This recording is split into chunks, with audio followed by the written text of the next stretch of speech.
Anansi the Spider and the Wisdom of Stories. Long ago, when the world was still young, stories were not yet told. No children gathered under trees, laughing at clever heroes. No elders sat by fires, sharing lessons that shaped hearts and minds.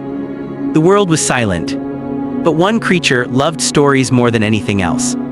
A little spider with a mind sharper than any thorn and a heart full of curiosity. His name was Anansi. Anansi loved stories.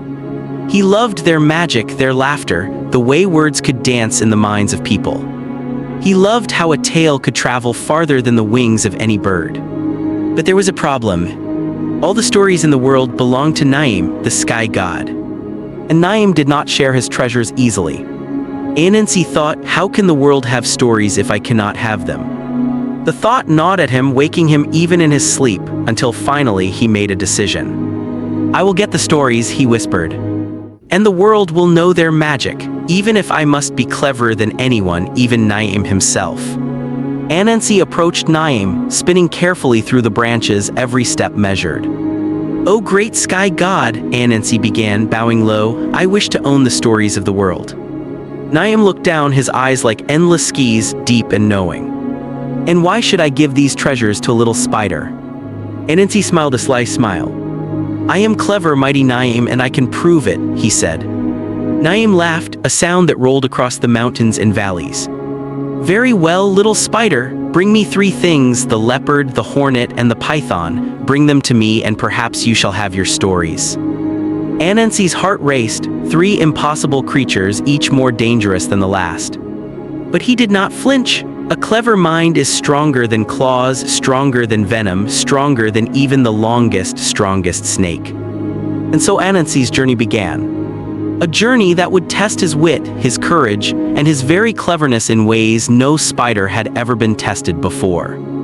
Anansi crept through the forest, his 8 legs moving silently over roots and leaves. The leopard was strong, fierce, and fast, with golden eyes that could pierce the darkness. Many had tried to catch him, but none had succeeded. Anansi knew he could not rely on strength. He was small, and the leopard was powerful. He had to use his mind, his cunning, the very cleverness that had carried him through life. He found the leopard resting under a tree, muscles coiled, ready to spring. Anansi approached carefully and spoke in a voice soft but confident. "Leopard, mighty hunter," he said, "I have a challenge for you, a test of strength and wit. If you succeed, you will be honored across the forest. If you fail, well, you may rest in my web tonight." The leopard lifted his head, intrigued by the spider's audacity. "What is this challenge?" he asked, his voice low and dangerous. Anansi smiled. "You must jump higher than the tallest tree, only then will you prove your greatness." The leopard laughed, certain of his own power, and leaped into the sky. He landed with a thud, proud, unaware of the trap that awaited him. Anansi had dug a deep hole beneath the tree and carefully covered it with leaves and branches. When the leopard leaped a second time, he fell straight into the trap. Anansi quickly secured him, speaking gently. "Do not worry, great leopard, you are safe. You will not be harmed, but you must go with me to Naim. The stories of the world await, and you are now part of my quest." The leopard growled but saw no escape. Anansi had proven once again that cleverness could overcome brute strength. Next, Anansi turned to the hornet, a tiny creature with a sting that could bring even the strongest animal to its knees. The hornet buzzed angrily, circling in the air, ready to strike at the smallest movement. Anansi thought carefully. He could not trap the hornet like he did the leopard. That would be impossible. So he spoke kindly, soothing the little creature. "Hornet, I mean no harm. I only need your help. You are quick, clever, and fearless. Together we can do something important. Will you join me?" The hornet hovered uncertainly, suspicious of the spider's words. Anansi waited, showing patience beyond his size, until finally the hornet agreed, intrigued by the promise of adventure. Anansi guided the hornet into a small, woven basket, soft and secure, so it could not sting him or escape. The hornet buzzed in frustration, but Anansi whispered, "We are almost there. Soon, the stories of the world will be free for all to enjoy." With the hornet captured, Anansi had 2 of the 3 impossible creatures. The last challenge was the python, long, strong, and massive, stretching across the forest floor.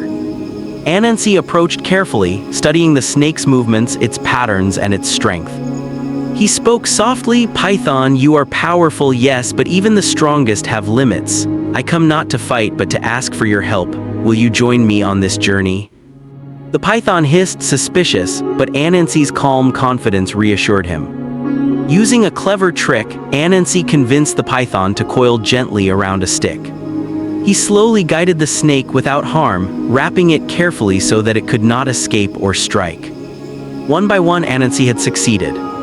The leopard, the hornet, and the python were now ready to be presented to Naim. Anansi looked at the captured creatures and smiled. Cleverness, patience, and courage had won the day. No one had ever thought a small spider could succeed, but Anansi had. Anansi traveled back to the sky, carrying the leopard, the hornet, and the python. The forest seemed to watch him, silent and expectant, as if the trees themselves knew the importance of his journey. When he reached Naim, the sky god looked down, his expression calm but curious. "Well, little spider," Naim said, "you have returned. Tell me, were the creatures as impossible as I said?" Anansi bowed slightly, a proud glimmer in his eyes. "Yes, mighty sky god, they were strong, fast, and clever, but I have brought them as you asked." Naim examined the three creatures. He saw that none had been harmed. He saw that Anansi had succeeded not through force but through wit, patience, and courage. A smile spread across the sky god's face. "You have proven yourself, Anansi," Naim said. "You have shown that wisdom and cleverness can overcome even the greatest obstacles. Because of this, the stories of the world shall now belong to you." Anansi's heart swelled. He had achieved the impossible. The stories scattered across the heavens were now his to share with the world. From that day forward, Anansi became more than a spider. He became the keeper of stories, the weaver of tales, the one who brought laughter, lessons, and magic to every corner of the earth. Whenever people gather to hear a story, whenever a child listens wide-eyed to a fable by the fire, they are hearing Anansi's gift. Anansi spun not just webs but worlds. He showed that cleverness can triumph over strength, that courage can shine in the smallest of beings, and that stories are treasures that belong to all. And so whenever you hear a tale, remember, it may just be Anansi, the little spider who changed the world, whispering through the ages, reminding us that wisdom, patience, and cleverness can unlock even the greatest mysteries. The world was never silent again. If you want more stories like this, hit the like button, subscribe, and share this video with your friends and family.